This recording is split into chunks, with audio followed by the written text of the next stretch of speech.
अपना परिचय दें। मैं संतोष प्रताप सिंह और समाज सेवी हूँ। जनता की सेवा में रहता हूँ हमेशा। तो आप चौबीसों घंटा दिन में आप सेवा में लगे रहते हैं, क्या है सेवा करने का लक्ष्य?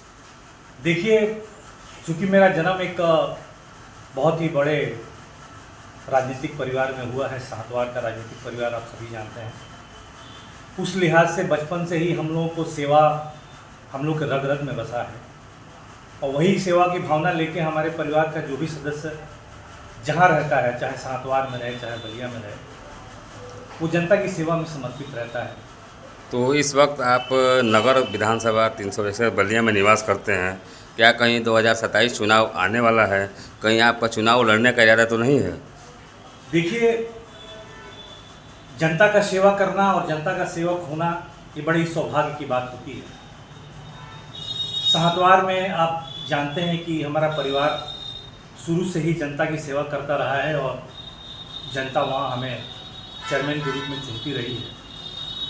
अगर बलिया की जनता भी चाहती है कि उसी परिवार का कोई सदस्य बलिया नगर की सेवा करे, बलिया विधानसभा की सेवा करे और पार्टी को लगे कि एक ऐसे परिवार से मैं आता हूँ जो सेवा भावना से ही काम करता है, उस हिसाब से अगर कभी मौका मिला जनता का सेवा करने का तो अवश्य सेवा करने के लिए चुनाव भी लड़ा जा सकता है। मतलब कोई ना कोई माध्यम तो चाहिए सेवा के लिए। मतलब आपका कहने का तात्पर्य है कि अगर जनता चाहेगी, समर्थक चाहेंगे तो आप चुनाव लड़ सकते हैं? नहीं, बिल्कुल लड़ सकते हैं, क्योंकि इतने सालों का जो तजुर्बा है अपने साहतवार को चलाने का, उसे ये तो प्रतीत होता है कि जब आपके पास कोई पद रहता है, कोई सम्मानित कुर्सी रहती है, तो आप जनता का सेवा और मजबूती से कर पाते हैं, क्योंकि आपके पास अधिकार होता है। तो अभी तो आप सेवा कर रहे हैं और आगे अगर चुनाव लड़ेंगे, चुनाव के बाद अगर आपको मौका मिला तो आप किस तरह का सेवा करना चाहेंगे? देखिए, मैंने चूँकि मैं पेशे से एक वरिष्ठ पत्रकार हूँ और 30 साल के राजनीतिक और सामाजिक एरिया में न्यूज़ लिखना, न्यूज़ को आगे बढ़ाना और सामाजिक मुद्दों पे सरकार को आईना दिखाने का काम हमने किया है। दिल्ली में भी किया है, कलकत्ता में भी किया है और अब बलिया में भी अपने लेखनी के माध्यम से करता हूँ। मुझे हमेशा इस बात का कष्ट होता है कि जिस बलिया को आज़ादी 1942 में मिली, वो बलिया आज 2025 में भी इस देश का सबसे पिछड़ा हुआ जिला है। और हर बलियावासी को इस बात को सोचना चाहिए कि देश का पहले आज़ाद होने वाला जिला इस देश का सबसे विकसित, सबसे मजबूत, सबसे डेवलप जिला होना चाहिए।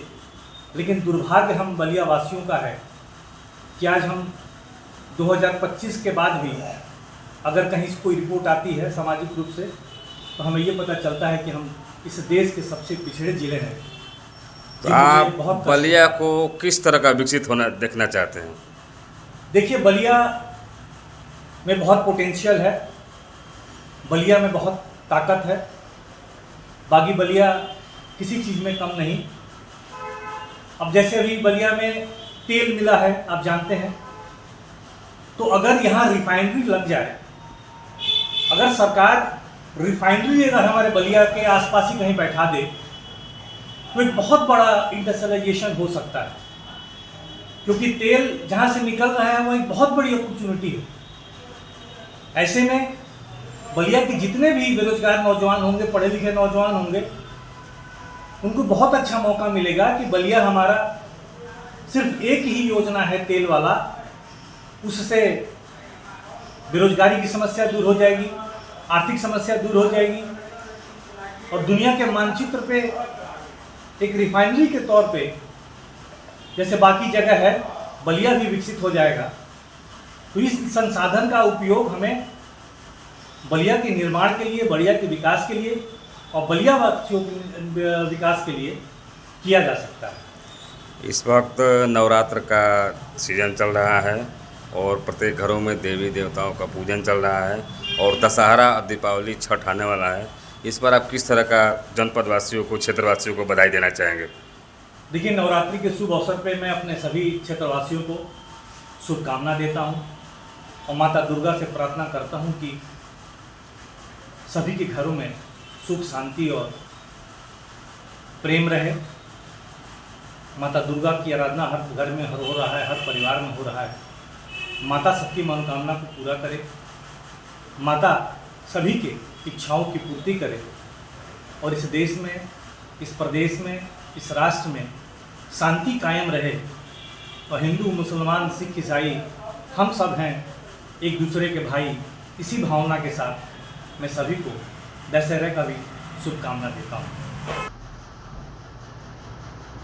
अब हमारा प्रार्थना है बलिया के सभी सम्मानित जनता से, लोगों से, कि अगर आप सबका आशीर्वाद प्राप्त हुआ, आपने हमारा सहयोग किया, मुझे मौका दिया, तो जैसे मेरा परिवार सहतवार की सेवा कर रहा है, वैसे ही मैं जो अपना जो नगर बलिया है, जो नगर विधानसभा बलिया है, उसको भी वैसे ही तन मन धन से सेवा करूँ।